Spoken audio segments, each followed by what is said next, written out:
Great to be here again, and even in if in a usual format, an unusual format. But I do want to thank Meadow at Home for inviting me, and thanks to Betsy Weiss for the suggestion. And yeah, really excited that Meadow Conservancy and the North Central Washington Audubon have jumped on board again as well. So thank you all, and I'm thrilled with the attendance. And so yeah, as Deirdre may have intimated, for me, this might be a little weird giving a presentation to a screen. So, but I will do my best. And I think we were discussing this beforehand. I think maybe with this many people, it might be good to maybe save the questions till the end, but we will have time for questions. So let me just start and I will see if I can share my screen correctly.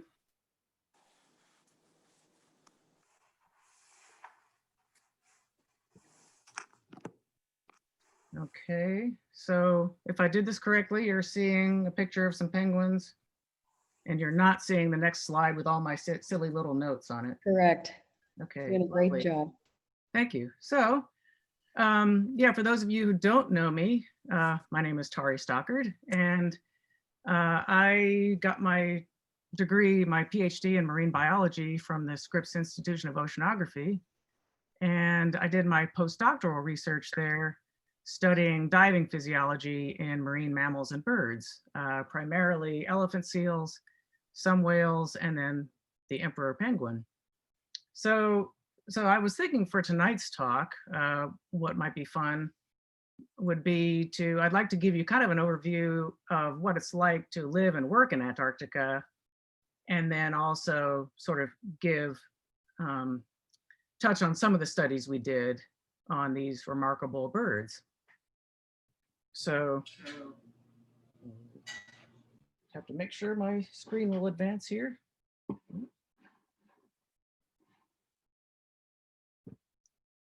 Okay, there we go. So yeah, so we'll start out with just what is it like to do field research at the end of the world? And I spent 6 field seasons in Antarctica in a field camp outside of McMurdo Station. And for each field season, we generally spent 2.5 months on the sea ice working with these amazing birds. And so maybe some people might wonder, well, why would you want to study emperor penguins besides the fact that they're cute? But I think that as humans, I think we're often fascinated by animals that can do things that we can't do well. And so such as diving or living in a really harsh environment such as Antarctica. And as you may know, the emperor penguin, actually the males incubate the eggs in the dead of winter. So it's dark, it's really harsh, it's cold. So I think those things alone kind of pique our curiosity about, wow, how do these animals manage to not just survive, but thrive in an environment like that that seems so harsh to us? And then in addition to that, I mean, these birds are immensely curious as well. I mean, they're very endearing, and they're one of the few animals I've come across that don't have any fear of humans. And that's, I think, a pretty amazing thing. So this bird is actually coming up, and I'm just sitting on the ice, and he's just bending over to peck at my shoe. So that's, so people have been studying the birds, at least physiology, since certainly since the 1960s, even in the heroic age of Antarctic exploration at the turn of the 20th century, folks like Cherry Apsley Gerard were going to emperor penguin colonies in the Ross Sea in the dead of winter just to retrieve eggs, and nearly died doing it. So people have been really fascinated with these animals for a long time. And so what are some of the things we know about these birds? Their Latin name is Aptenodytes forsteri, and Aptenodytes basically means wingless or featherless diver. And you can see kind of by looking at them that they do almost look like they don't really look like they have feathers. They're so densely overlapped and so sleek, which is what you might expect for an animal that lives in the water world and is spending its life diving under that water. very sleek, kind of football shaped. These birds, as you might guess with the name emperor, they're the largest of the 17 to 19 penguin species that exist. And they are the southernmost species as well, along with the adeles. So they're typically found between 66 and 77 degrees south.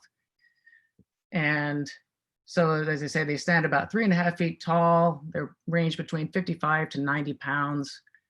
And unusually, for most critters, they actually breed and incubate in the wintertime on sea ice. And they're found around the Antarctic continent. So if you've seen March of the Penguins, or you may already know, as I say, that they do their breeding in the middle of winter. The eggs are laid about in June, and after a 65-day incubation, they hatch in December. I need to see if I can, just a second, minimize, there we go, excuse me. And so part of the reason for starting their breeding so early is because they fledge their chicks on, raise their chicks on sea ice. They have to be ready to fledge before that sea ice breaks up in December. And that takes about 5 months. So they need all the time they can get between August and December to become self-sufficient. So hence, that's kind of a bad deal for the parents. They've got to start way back in the middle of winter to do this. And the males fast during this whole time. And so if you're a scientist thinking about, well, gosh, where do I want to study these birds? You could say, well, let's go to a colony and see them there. And it is fascinating. You could see, hopefully, there we go. I mean, the colony, of course, is a great place to study their breeding ecology, maybe their social interactions, see how the chicks are raised. This flap of skin here, I don't know if you can see my mouse. Yeah, okay. This flap of skin here is called Now take yours off. This is called a brood patch. And basically, it's just a loose flap of skin that's got a lot of blood vessels going to it. And that's what they use to put over the egg and then later the chick to keep it warm. And as the season progresses, these are kind of getting to be teenagers now. This is maybe, this is October, so it's about halfway through their chick rearing period. And it's kind of interesting. I mean, these poor little things, they still try to get under there even when they're kind of too big to fit. But so the colony, of course, is a good place to study things like that. But for us, if you want to study things like how do they dive, where are they going under the sea ice, how are they finding their food and foraging, that can be kind of difficult in a colony. And a lot of these colonies are pretty remote from human habitations too. So I'm going to play a little video here just to kind of give you a sense of what it looks like and sounds like to be in the midst of a penguin colony.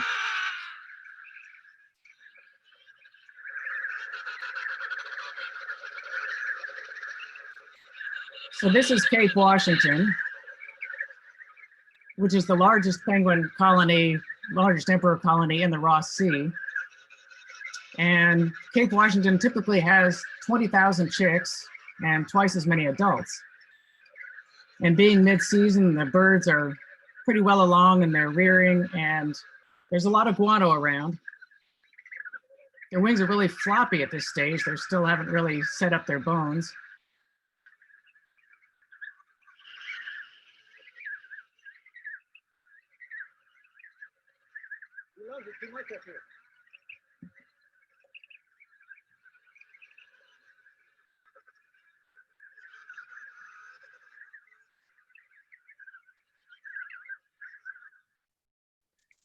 So that just hopefully gives you, I hope that came through okay if the internet is all right for videos. But point being, really, it's a fascinating, oh, okay, my husband says the video sucks. Sorry about that. So I didn't think so. Okay, maybe it depends on, it may be different experience for different people, but the point really is it's an amazing experience to go to a colony like that that's so large, but very difficult to study birds if you want to figure out, gosh, how deep are they diving? Where are they going? And if you want to put a data logger on these birds, you can imagine how difficult it might be to find your bird to get that recorder back. The parents do know how to find their one chick and vice versa. I don't know, have no idea how they do that, but for us scientists that want to study physiology, we decide, well, we're going to compromise. We'll just go get a few birds and bring them into a more controlled setting in a field camp and study them that way. And so where we head off to next is Antarctica. And Antarctica is the highest, driest, coldest, windiest continent on Earth. It's drier than the Sahara Desert. The polar plateau is on the order of 11,000 feet of built up ice across the continent. And this this aerial shows the sea ice extent, probably at the late part of winter. So nearly doubles the size of the continent with sea ice. And so East Antarctica, the continent is more or less divided by these transantarctica mountains. West Antarctica over here. The National Science Foundation in the United States runs 3 stations, the South Pole Station, the Palmer Station, which is on the Antarctic Peninsula, which points towards South America. And then where we worked at McMurdo Station is in the Ross Sea and points more towards New Zealand. And so this kind of gives you a little idea of the relative size of the Antarctic continent relative to the United States. And where we headed for our research was a small island at the very edge of the Ross Ice Shelf called Ross Island, appropriately enough.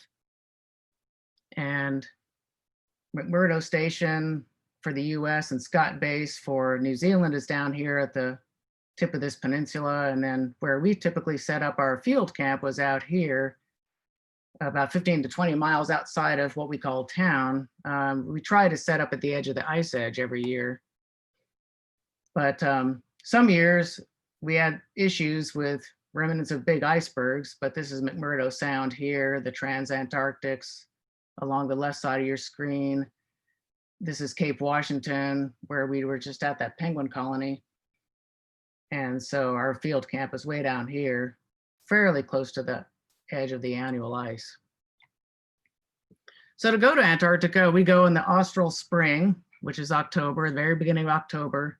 And when you stay, we stage through New Zealand. And it's beautiful there in October. You know, we've got all these lovely colors, the smells of the flowers, spring is coming on.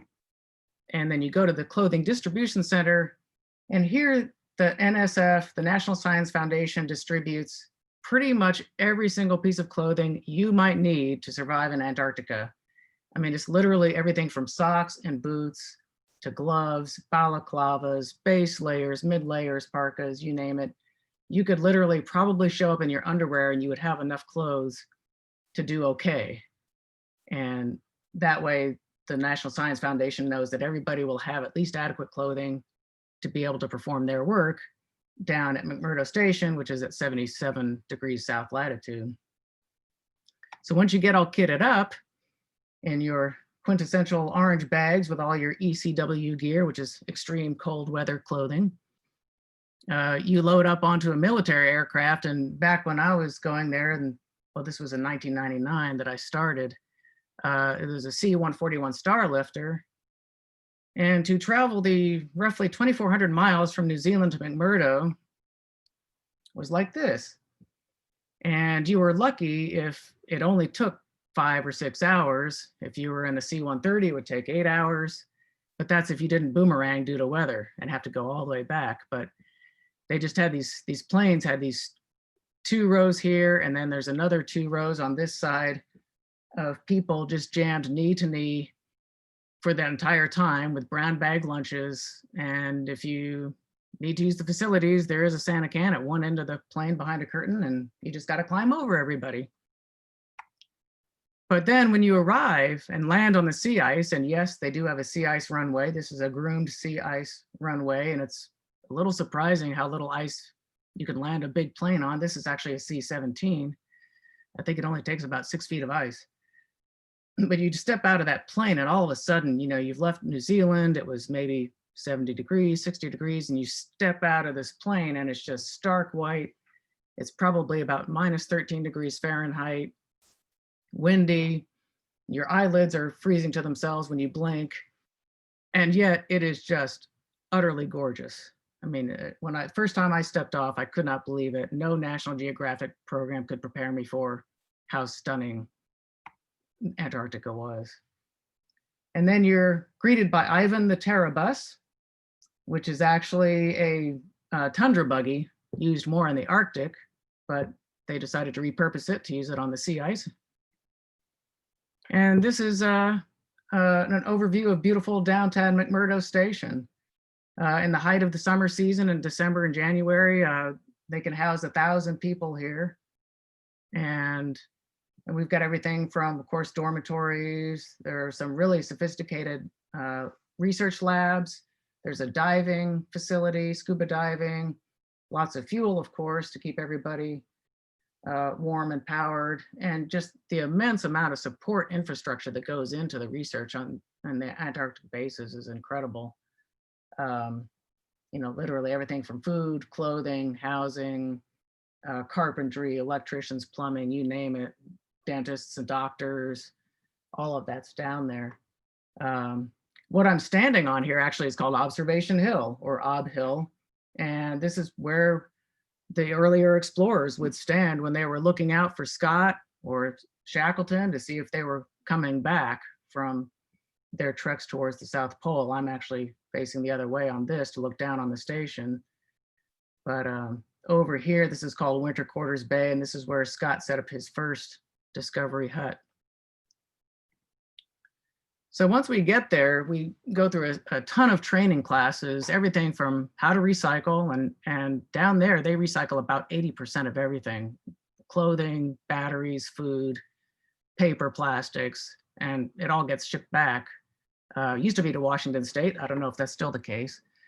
But you also, if you're gonna have a field camp like we did out on the sea ice, you have to take survival training, which is more affectionately known as Happy Camper School, because you get to spend the night outside in a tent to know what it's like and basically to prove to yourself that you can survive it if you get stranded outside. So we then head out onto the sea ice and snowmobiles to look for a suitable place for our field camp. And we have to avoid things like this, cracks in the ice and expanding leads, and we're taught how to recognize those and not fall into them. So when it comes to setting up a field camp for studying emperor penguins, what we're looking for is basically about 6 feet of thickness in the sea ice, because that's easy for them to dive in and out of, and not too much snow cover. And we have to set up at least 1 mile away from any other hole or crack. So basically our goal is to set up a field camp where we can bring in a few birds and let them free dive on their own, which I'll show you pictures of soon. But that means that there cannot be any other place for them to escape through a hole or crack. So we're drilling here, I think this might be Ed, drilling to see what the ice thickness is, and we're scouting around until we find a good place. And then once we've picked that place, then it's just a huge barrage of help. I mean, the science support that the National Science Foundation provides is truly stunning. This is a big deal for carpenters and the folks who set up our solar power, our wind power, and they drag all of our equipment out across the sea ice. This mountain in the background, this is actually smoke coming out of a volcano. This is a very active volcano. This is Mount Erebus. And we always get to work right in the shadow of Mount Erebus. So this is basically the wagon train, if you will, hauling out our science huts and our living quarters and our surgical suite. Piston bully, some of you may recognize in the background there. And all of this work, of course, it's a solid day outside getting everything towed out and set up. And at this time of year in the early spring, as I said, the temperatures typically are between -13, -20 Fahrenheit, and which is much colder than your freezer in your house, which is usually at 0. And that's before the wind chill. And it's not uncommon to have pretty consistent 15-knot winds down there. So one of the things that these workers have to do is drill the holes for us. This is about a 4-foot diameter auger. And they're drilling down, they're going to drill several holes down through the sea ice, and they're punching, obviously they just punched through there. The water gushes up, and we probably drill, probably about 5 holes or 6 holes. And one of those holes is for this. This is an underwater observation chamber. So it has windows all the way around it. And these guys are amazing at how they do this. That thing is barely wider than, or barely more narrow than the hole they just drilled, but they lower it down through that hole. And it actually is buoyant, so that's a good thing. So we don't have to worry about sinking 500 meters to the bottom of McMurdo Sound. And then it gets anchored in the top. And this tube here is what we climb down through to get into the bell. So what this contraption does is allow us to watch the birds under the water, to see how they're coming and going through the holes. And I'm going to back up for a second here. If you see this haziness in the photo, that's low blowing snow, and that's a really common phenomenon in Antarctica. So when all is said and done, this is what our basic setup looks like. The first year I went, it was much simpler than this. We only had 2 huts, and we all spent the entire 2 months out living in tents. So by the time, this is probably 2003 or 2005, we had a much more sophisticated camp and very comfortable. Runs off of solar and wind. We almost never have to fire up a generator. We have an eating hut, a science hut. This is where we sleep. And then this is our power generation and the outhouse.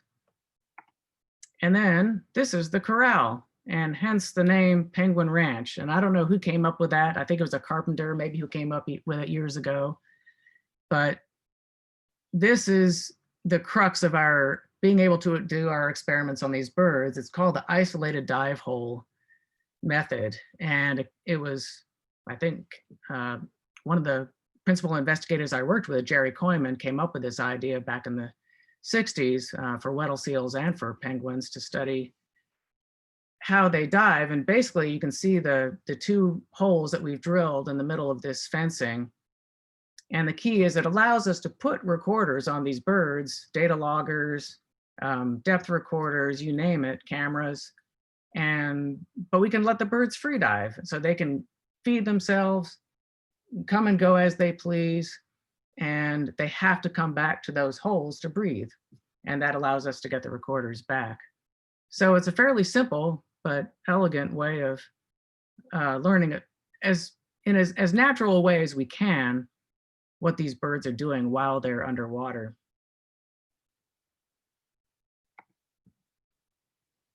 So this is just the inside of our eating hut. Basically the refrigerator is, you set things on the floor. If you need a freezer, you stick it in a cooler outside. Pretty simple. And we melt our snow for water. And this, you might see an open trap door here. This is where we've drilled another one of our holes and positioned the hut over that hole. Because the other wildlife that we have here are Weddell seals. And the Weddell seals are masters of fast ice. They're one of the few seals that can actually penetrate well onto fast ice because they can breathe through even just the smallest little crack or hole.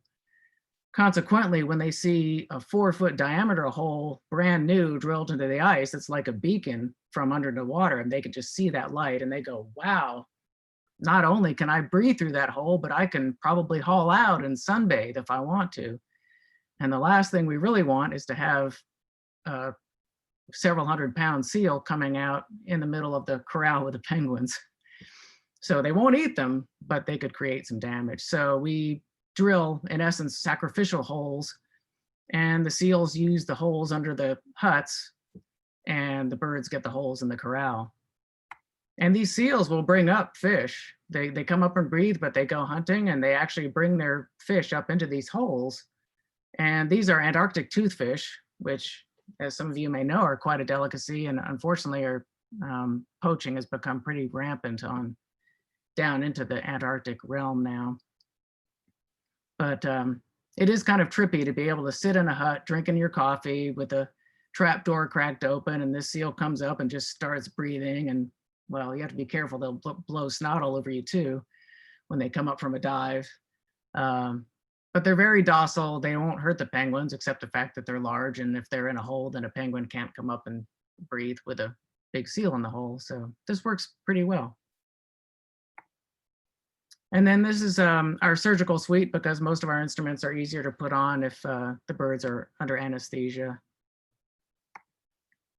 And a fairly sophisticated laboratory. We actually, even with the wind power and solar, we can run things like water baths and stirrers. So I was doing some blood gas experiments here, looking at extracting nitrogen from blood. And then this lady over here is working on oxygen as well for her thesis. Her name is Jessica Meir. She was a graduate student at the time, and if the name sounds familiar, it's because she was up on the International Space Station a year ago, and she and Christina Koch did the first all-women spacewalk. So I got to mentor her a little bit while she was getting her PhD. So now we're all set up, and here's our little tiny speck of a home in the midst of the McMurdo Sound, looking across at the Transantarctic Mountains, and well, we need our birds. And so the way we get birds is, as you know, the emperors are raising their chicks at this time of year, but inevitably there are many birds that for whatever reason aren't breeding. Maybe they lost the egg, or the chick died, or they're too young. So there are always emperors that are kind of wandering around, especially at the ice edges. And so if we can be set up close enough to an ice edge, it allows us just to go scouting in snowmobiles. And these birds are just immensely curious, even with snowmobiles and engines running. So if you just stop and stand still, they'll come up to you just to check you out, because you're just something different in the midst of all this white vastness. And so it makes it pretty easy for us to collect a few of them. And they do have their personal distance. They've been practicing social distancing for a while from humans.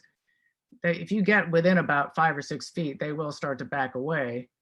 But you can see how close these people are getting, and they're just wandering around.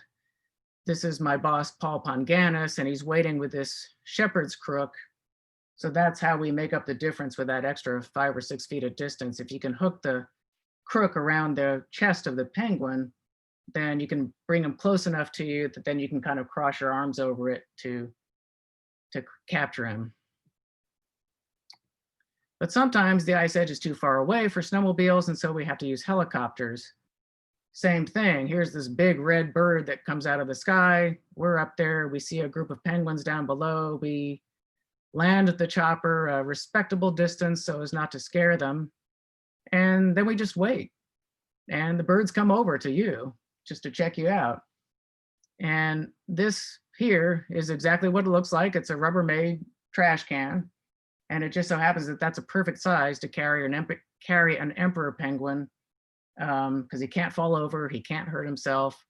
And you can load 5 or 6 of these into a Bell 212. And so it's pretty easy to herd the penguins close. This is my version of Abbey Road. And then we've also, with snowmobiles, we sometimes just use a simple cardboard box, and you get to back to camp and let them go. And then the next step is they just have to kind of get used to their new surroundings. So we'll bring in usually between 10 or 15 birds each season. And so when they go into the corral, it's just a very new situation for them, because they see these 2 holes and they see the water, and after a while they get hungry and they want to dive, but their main predator is a leopard seal. And they have no idea if there are leopard seals below that. So normally when they're at the ice edge at the colonies, they will gather in large groups right at the ice edge and kind of, hem and haw and wait till somebody finally goes. And once somebody finally goes, and they all go at once. And so they get in quickly and they get out quickly to try to escape their predators. So at the ranch, at Penguin Ranch, it takes them a while to get up the nerve to go into this small hole. And it takes them about 24 to 48 hours before they realize, oh, okay, this is really okay. There are no leopard seals here because leopard seals cannot come under the fast ice. It's just too far from the ice edge for them. So the birds are totally safe here. But for the first few times, they just come flying out of these holes. And this picture actually does show, though, that these wings, I mean, they're very much like paddles, but they are also like airplane wings, really. And they do, as they swim, they kind of get lift as they, in essence, fly through the water. So we've set up camp. We've gotten some birds. Great, let's start some experiments. But no, because it's springtime, and springtime in Antarctica is storms, storm. And this is pretty typical. The one good thing about storms is it usually gets warmer, but the visibility is bad and you get a lot of low blowing snow. Now the birds, of course, they're completely unfazed by it.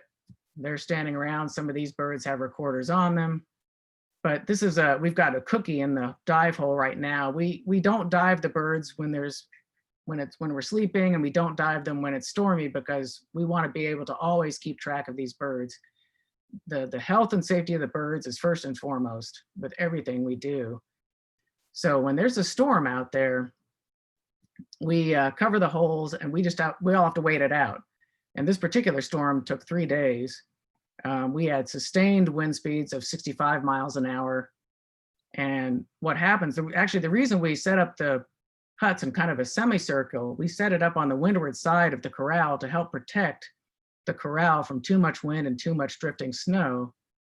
But the snow in between the huts, that's where it comes in, and it's created this ridge line here, which the birds think is pretty cool to lie on.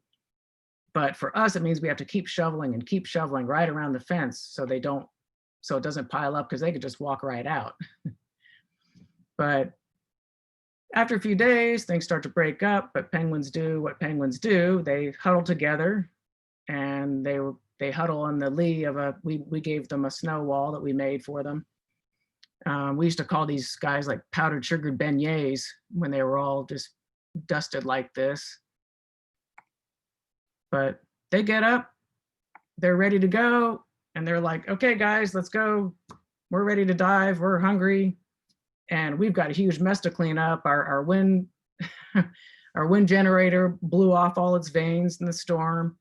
This pile of snow right here has completely come up and over the top of the fence, so that's about 6 feet tall there. And finally, what we had to do is we just had to build a little emergency corral in the middle of the snowstorm so that the birds just wouldn't escape. So the only thing left to do at this point is you just have to call in the forces. They bring a bulldozer back out. We take down the fence. You bulldoze away all the snow again, and you start over with a new fence, chip out the holes. And now you're finally ready to do some experiments. And it's taken me a little while to describe all this, but on the other hand, this is actually pretty accurate about what it's like to do work down there. A lot of it is just, us sort of surviving and getting by and getting through storms. And many seasons, most of the work gets done just in the last 2 or 3 weeks of November or early December before the ice breaks up and we have to get out of there. So on to the diving studies. So as I mentioned, Jerry Koyman and Paul Panganis and others have, over the decades, since the 60s and 70s, have done various of these experiments at the isolated dive hole. So we do know some things about what these birds are capable of already. We know that their typical dive duration is on the order of 5 to 12 minutes. That's routine. But we have also recorded one that was longer than 29 minutes. So that was really astonishing when that bird did that. We thought for sure he had escaped or something had happened to him, but he finally came back, and he was just breathing really hard. The Their maximum diving depth that's been recorded is over 500 meters, which is actually better than what an equivalently sized seal can do. So these birds are really astonishing. More typical depths, at least at our experimental setup at the Penguin Ranch, are much shallower, more like 75 meters. Maybe towards the end of the season, they start going deeper when they've depleted the food sources nearby. And their temperatures are basically similar to ours, a little bit warmer. We're 37, they're closer to 38 or 39 degrees centigrade. And so they can swim up to 2 or 3 meters a second. So I just kind of wanted to go over a little bit about what are the challenges that a air-breathing mammal such as ourselves or penguins, what do they face when they have to hold their breath to go underwater? Well, of course, one of the most obvious ones is low oxygen. You're holding your breath. You are running on whatever you've got on board in your body with you. And so some other things that they face are, of course, great pressure at 500 meters. That's a lot of pressure. So the body gets compressed. There's increased gas solubility, nitrogen that can get into your bloodstream. You can get wet, and that's obviously a risk for cold. And then, of course, there's low light if you're trying to find your prey. But I'm just going to focus on the oxygen point for a moment here. I guess sometimes the way I try to wrap my head around this is thinking about, gosh, okay, let's say I wake up in the morning and I take a deep breath and I hold it and I go downstairs, I start the coffee, I maybe make the coffee, I drink some coffee, go around, do something else, make breakfast, eat breakfast, and all this is happening while I'm holding my breath. So that's what these animals, these diving animals are doing, whether it's a penguin or a seal or a whale. They are actually being very active, potentially, while they are holding their breath. So how do they do it? Well, in addition to they're burning up energy by exercising, eating, maybe warming their food to digest it.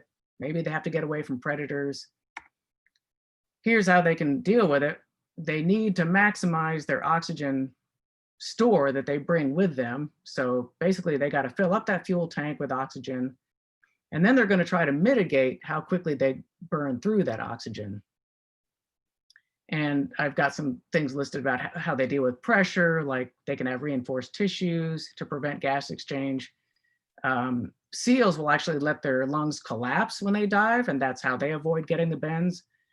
Penguins are actually quite different. Like other birds, they still have air sacs, and those are not collapsible. So I'm not sure anybody has quite yet fully figured out how they don't get the bends, but there are some theories out there. And then they keep from getting wet with an oil gland like other water birds do. And their feathers are so dense and so thick that not only do they provide an insulating layer, they overlap tightly enough that the down underneath does not get wet, even at depth, which is pretty remarkable, I think. And then to compensate for the darkness, they have large eyes. And so as far as what kind of instruments can we put on these birds to help us understand how they're behaving and what they're doing underwater, our group has, at the Scripps Institution of Oceanography, have used a number over the years, everything from time depth recorders, which basically just shows you a two-dimensional profile of how deep they're going in the water coming and when they're coming up and down. Nowadays, there are also 3D ones, so you know if they're going left or right. We've put electrocardiogram recorders on them, oxygen sensors, blood samplers, various temperature probes, and cameras to see what they're doing, and also satellite transmitters to see where they go, like, for example, the chicks after they fledge. So this is, I'm sure, Photoshop. This has been around. It's kind of one of those urban myth things. I don't know where this came from, but the technology has come a long way since the beginning days of, gosh, how do you attach something to a swimming animal, especially one that's going to go under the ice? these days, I mean, we would never ever put something this big and bulky on a tiny bird like this. In fact, there are rules. We have to get permits to be able to even work with these birds. But so through electronics and batteries, our recorders now are much more streamlined, thank goodness, and they're getting better all the time. But we still have to put the birds to sleep to instrument them with some of these things like EKG recorders. So the guy I worked for was an anesthesiologist by day and a penguin researcher by night. And this is me holding a bird while we gas it down. And sometimes the researcher gets a little sleepy too, but they do very well under that. And it allows us to get these things on really quickly. So this particular picture here is of our oxygen electrode that we use to measure oxygen in the blood and in the air sacs. One of the tricky things about diving animals is all of your housings have to be pressure tested so that they don't crush under the pressures that animal is going to be subjecting it to. Everything has to be super carefully waterproofed for the electronics so you don't have shorts, especially in the seawater. And on top of all that, everything has to be made so that the bird cannot preen it off. So we want these recorders, obviously we want these birds to be acting as naturally as possible. We don't want these recorders bothering them. So we make them as small as possible and we put it in a place where it won't bother them and where they can't preen it off. So this little one on top here is the time depth recorder, and this is the oxygen sensor. And what we found works really well is Velcro. So you glue one side of the Velcro onto the feathers and the other side onto your instrument package, and then you zip tie it with plastic or metal zip ties. And then it's very easy to get off. And we scrape off as much as the glue and the Velcro before we let the bird go at the end, but the bird will shortly, within a month, go through another molt. So they'll get rid of any residual at that time. And so the birds, they seem to wander around just fine. They behave normally. They're socializing. Here's a bird here where you can see we've already taken off the Velcro. These little tags are just little gauze color tags that we can tell who's who, because we can't tell them apart otherwise, typically.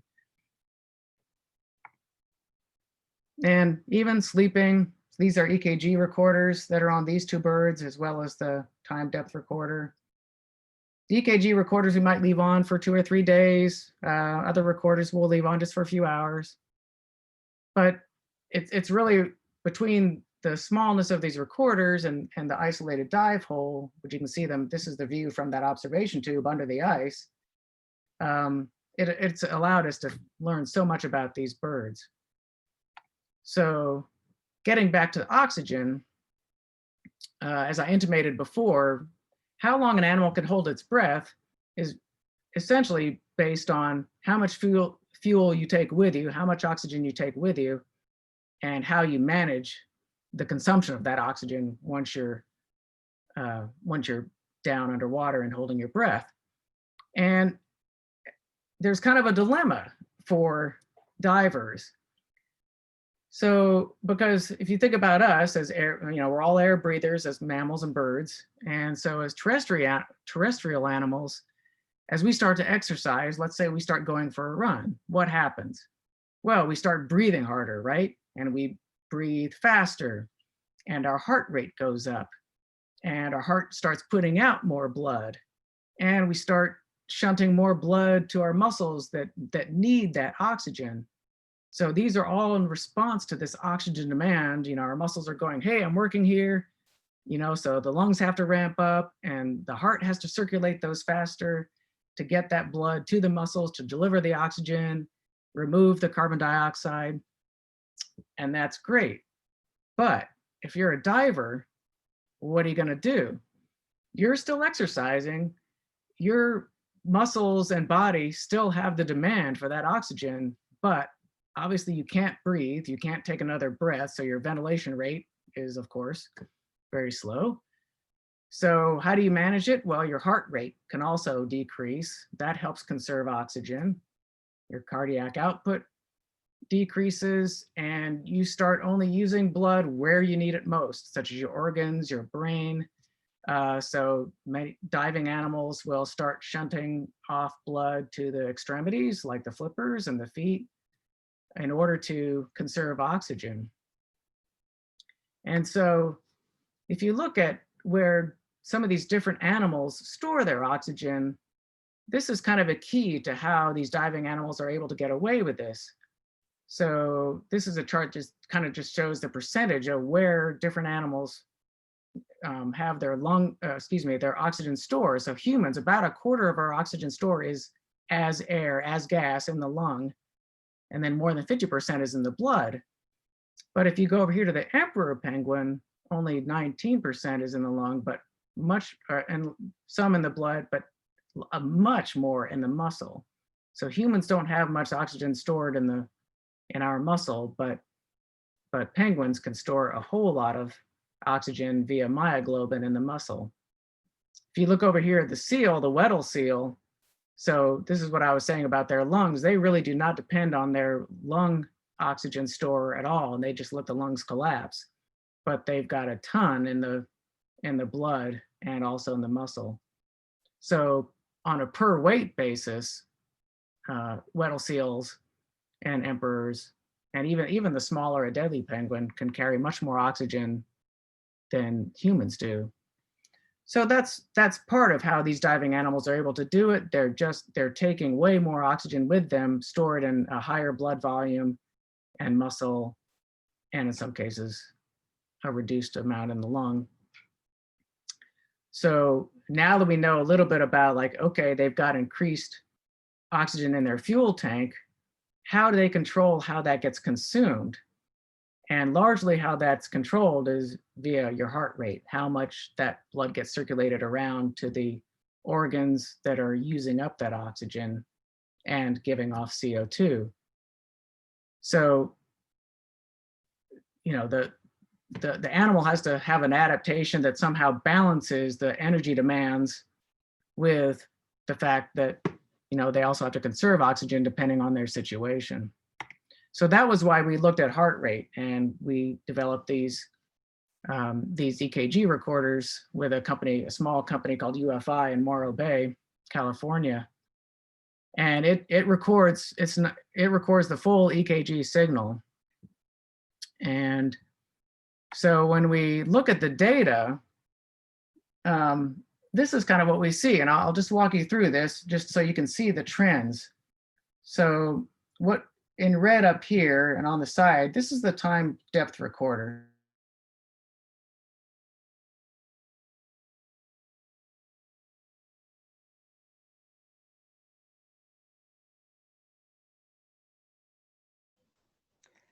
Uh-oh, looks like you're frozen or something, Tori. Can you hear me?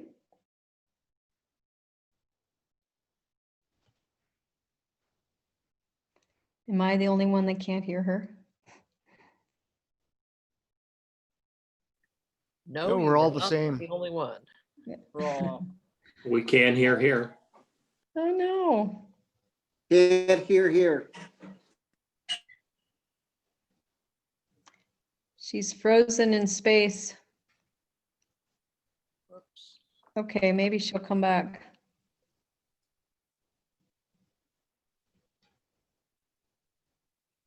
Hold on. Okay. You may want to text her if she doesn't come back soon. Okay.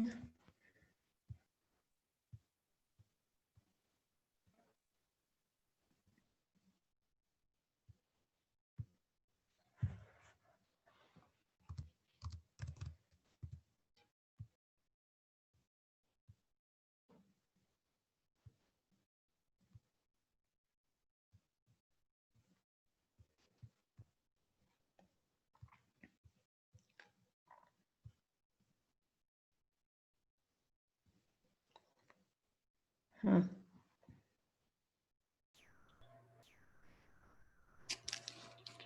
Well, darn. She's not trying to get back in here.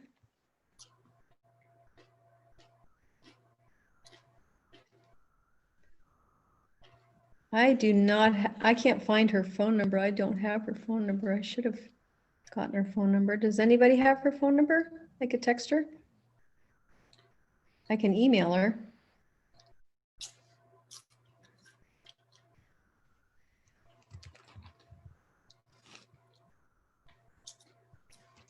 I can send her a text. Thank you.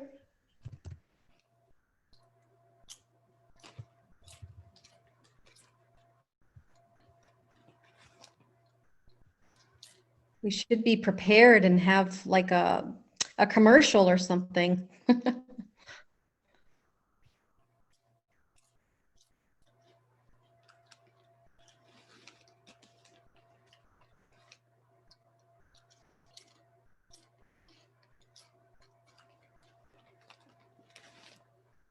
Let's see what she says.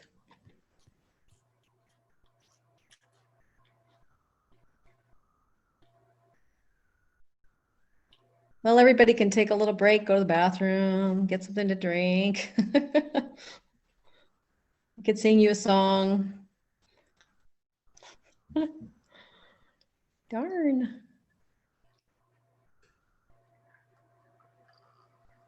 Okay. Betsy says, play my uke. That's funny.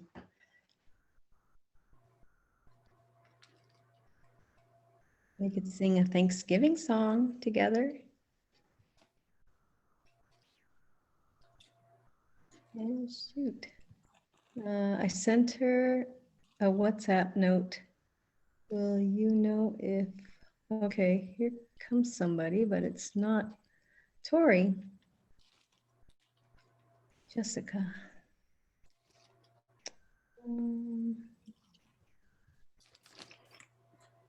guys are so patient. Thank you. She's not sending an email.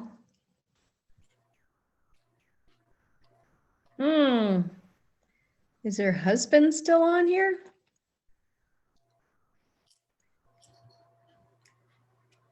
Maybe something happened to their internet.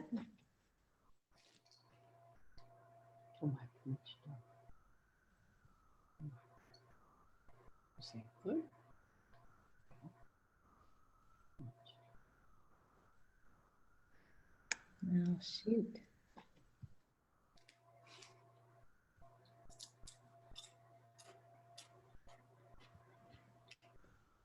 Okay, I have a phone message, so I'm going to mute myself and listen.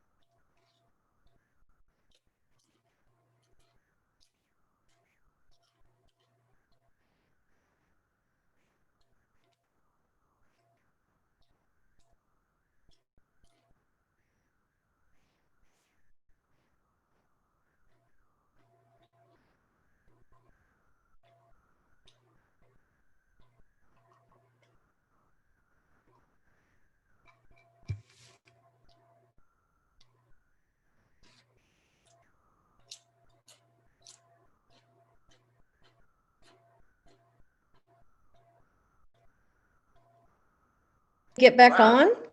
I'm trying to, but nothing's happening. So, Huh. So you're clicking on the link and nothing's happening. okay. Ed's going to try resetting our router. So, Oh, shoot. Okay. yeah, I'm so sorry. Well, we'll do that. That's good to know that everybody else is on because we thought everybody was getting kicked off or something. No, everybody is Oh, here. shoot. Okay. Okay. Okay, well, Okay, everybody's we'll be back in being, a minute. okay, everybody's being patient. All right. Thank you. Okay. Sing them a song or something. Yes, All right. sing them a song. Okay, all right. Okay, bye. All right. Okay, for some reason she got kicked off. Sorry about that. If you just want to hang for a minute. Get your ukulele and sing. I We'll don't. sing with you. Yeah, right. Do you know the song "'Tis the Gift"? We could sing that. I'm not going to sing it by myself. I know Phil is playing music with Tori's son. He plays music every Tuesday or every Monday night at Uri Silverstein's house. He has these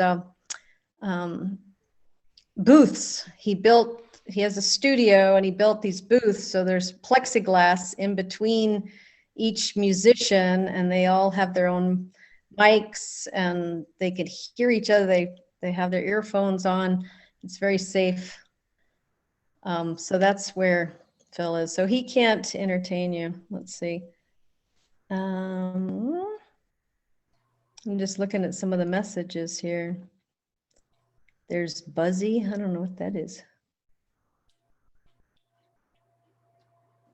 Well, she's still not here. Has anybody been to Antarctica besides Tori? I got to Ushuaia, but I couldn't get across the strait to Antarctica. I didn't have enough money. Oh, qué lástima.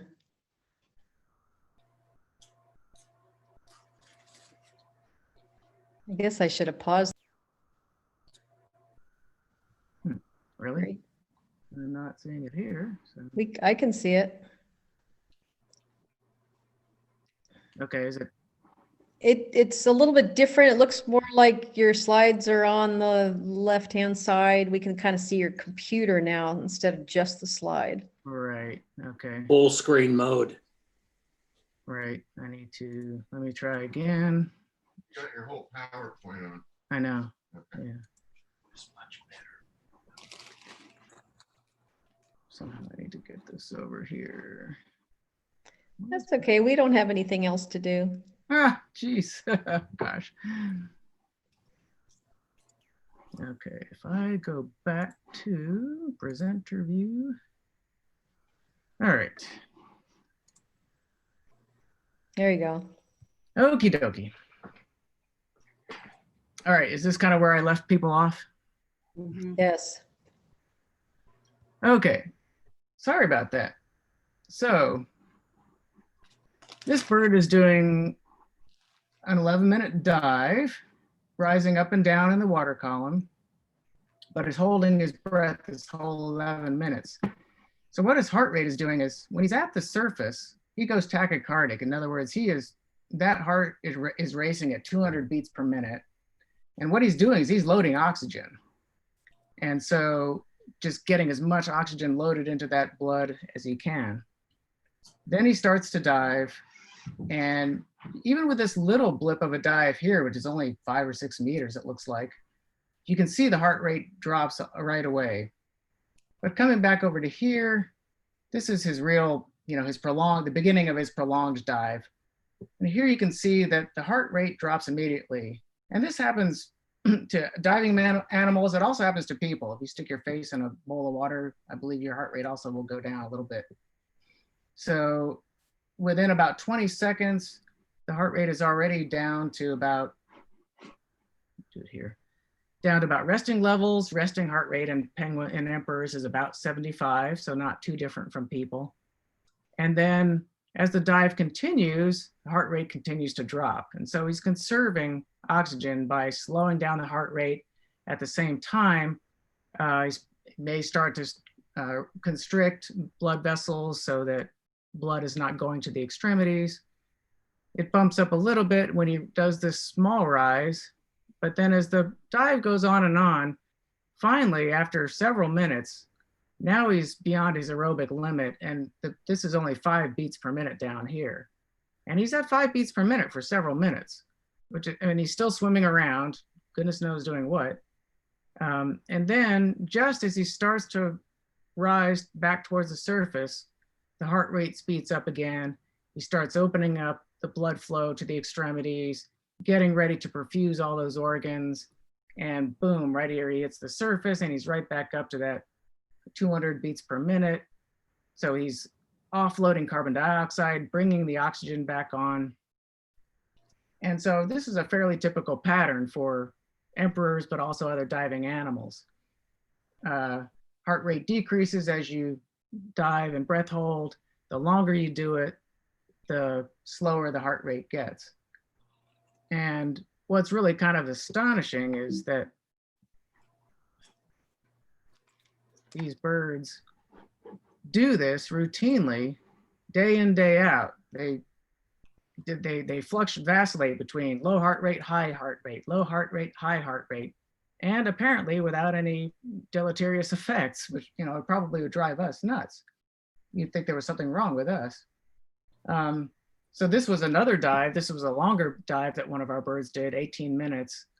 And again, it did this kind of little pre-dive here. This is not uncommon. They'll do just a little quick exploratory dive first, and then they'll go for the longer dive. And what we were kind of intrigued with here is, okay, the heart rate starts out fast up here, and that's expected. And then he starts diving down. He gets down to about 65 meters depth. And the heart rate is definitely going down quickly. We're down to 40 beats per minute here, 20. But then you get to about, it looks like about 10 minutes into the dive, he starts to come up to the surface. And it looks like maybe after that 10 minutes, that would have been a reasonable time to exit the hole. But the only thing we can figure is something happened that spooked him, because he immediately dove right back down, and look how the heart rate just plummeted. It just all of a sudden shut down to 3 beats per minute, and then was sustained at 6 beats per minute for several minutes. So when we've seen that kind of response in other experiments for diving animals, sometimes it means like, oh, maybe there was a predator there and that bird couldn't surface. And so then it's in emergency mode, because maybe that animal doesn't know how long it's going to have to hold its breath to get away from the predator or whatever it is that's keeping it underwater. So everything really shuts down into emergency mode, just the bare minimal heart rate, blood flow to the essential organs. And fortunately, I haven't really talked about this in this talk, but these birds have an amazing tolerance for really low oxygen, both in their air sacs, but also in their blood. So they have a really high hypoxic or hypoxemic tolerance, meaning we know that the amount of oxygen in their blood and air can go way below what, let's say, what climbers would experience at the top of Mount Everest that would make them pass out. These birds can go well below that and are still functioning just fine. Some of these are levels where if a doctor saw a person on the operating table with arterial levels less than these, they'd be thinking that this person was going to die. So somehow these birds have figured out, or not figured out, but they have adaptations that allow their bodies to handle these wide extremes in high oxygen and low oxygen every single day of diving after diving after diving to get food.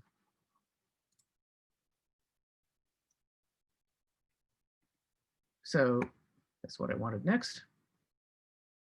So now we've learned a little bit about, okay, so here's what these birds can do in terms of breath holding. What is that? How does that translate as far as, you know, how does that help them out in their daily living, whether in terms of survival, reproductive success, finding food? How does that translate a little more to what they're doing under the ice? And what are they doing under the ice?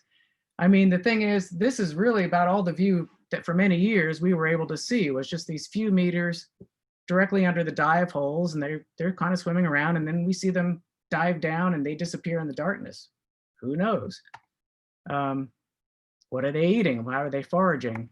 So all we knew for many years was just these dive profiles showing that they went down, they came up to the bottom of the ice, they went down, they came up to the bottom of the ice, and they would do these repeated patterns, but we didn't know what that meant.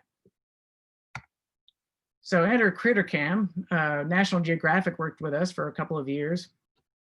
And so when the first year that we did this with National Geographic was 1999.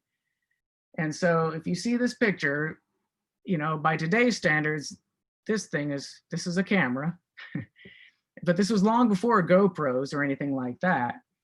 But it was a perfect use for CritterCam. The philosophy behind Greg Marshall's invention of this camera was to put it on animals to get their point of view in situations where we could not learn about that in any other way. And under the sea ice and in the darkness was certainly a good candidate for that. So, but as you can see, it's bigger than we would like to have. So we couldn't hold it on with Velcro in this case. So I actually sewed this harness on my grandmother's sewing machine. And then we tried to train the birds. Like, we didn't even know if they would wear a harness, let alone something that bulky. So we worked our way up with dummy recorders and just going small to bigger and just seeing if they would wear the harness. Remarkably, every bird we tried it on except one just kind of went, whatever. And they did just fine. So that allowed us to get a first glimpse of what they were doing underwater. And maybe this will work a little better with my hotspot. I'm going to try this video, but what you'll see in the upper left-hand corner is there's a link up here to National Geographic video that has part of the video I'm going to show you here, but also other parts, and will tell kind of the story a little better perhaps, or other parts of the story. But apologies if this doesn't work, or if it's too pixelated. So this is the bird just approaching the dive hole. And in he goes. And so as he's swimming around, if you're seeing the video okay, you'll see it bounces up and down, and that's with every flap of his wings. Another bird just came down through the hole. So he's hanging out with the other birds, just like that's the observation tube, all iced up. Comes up under one of the birds, takes a couple of breaths, goes back down again.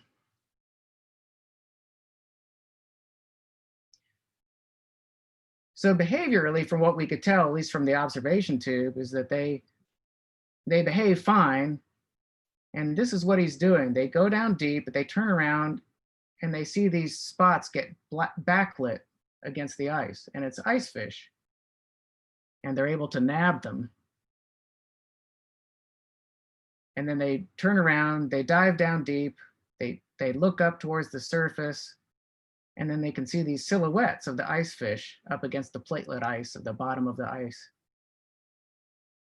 And so that's what those kind of W patterns were that we were seeing in the time depth recorders for all those years, was these birds going deep enough so that they could turn around, look back up towards the backlit ice with a decent field of view, look for those dark spots, and then go up and nab them. And they'll do several of those bouts within one dive, ups and downs and ups and downs. They'll do several of those before they come back up to breathe. And then he's back out. So we were really pleased that it seemed behaviorally they were doing everything that the normal birds were doing. Their dives weren't as long because of the bulkiness of the recorder. Nowadays, I mean, a GoPro even would be amazing, although it probably wouldn't. You'd have to build a special pressure housing for it. But even with this technology that we had back in 1999, some of the things we learned were emperors travel alone when they go on their foraging dives, and it kind of told us why these birds, when they're at Penguin Ranch at our field camp, why they're diving so shallowly. 50 meters is shallow for an emperor. And the reason is because, well, we've just punched 2 holes in virgin ice. So there's just tons of these ice fish around. So these birds aren't dumb. They don't have to work. They don't have to go very far to get a good meal. And in fact, these birds put on weight during the roughly 2 months that they're in the camp with us. There was one year where we figured out that they must have depleted the fish stock nearby, and that was when they started diving to like 240 meters. And the prey that they're mostly getting is called, well, an ice fish, Pagathenia borchgravinki. And most of their prey captures were successful. I mean, that's a pretty, 80% is a pretty high rate. So anyway, those were just a few glimpses into some of the experiments that we did and a little bit about what we learned. And at the end of the 2 months, we say, thank you very much for your time and your service. And we put them back to where they got them. So if they came in a helicopter, they got to fly back in a helicopter, or we would take them back to the ice edge, but we always put them back where we got them. And about a month later, they'll molt and go about their way. So that was just a little glimpse into what we did. And as you might imagine, with a program this size and ambitious, takes a lot of people and a lot of support from the National Science Foundation, the U.S. Antarctic Program, and National Geographic. And so I thank all of them. And if anybody does have any questions, I do apologize about that interruption. Maybe people got a little break, but thanks for sticking with me, those of you who did.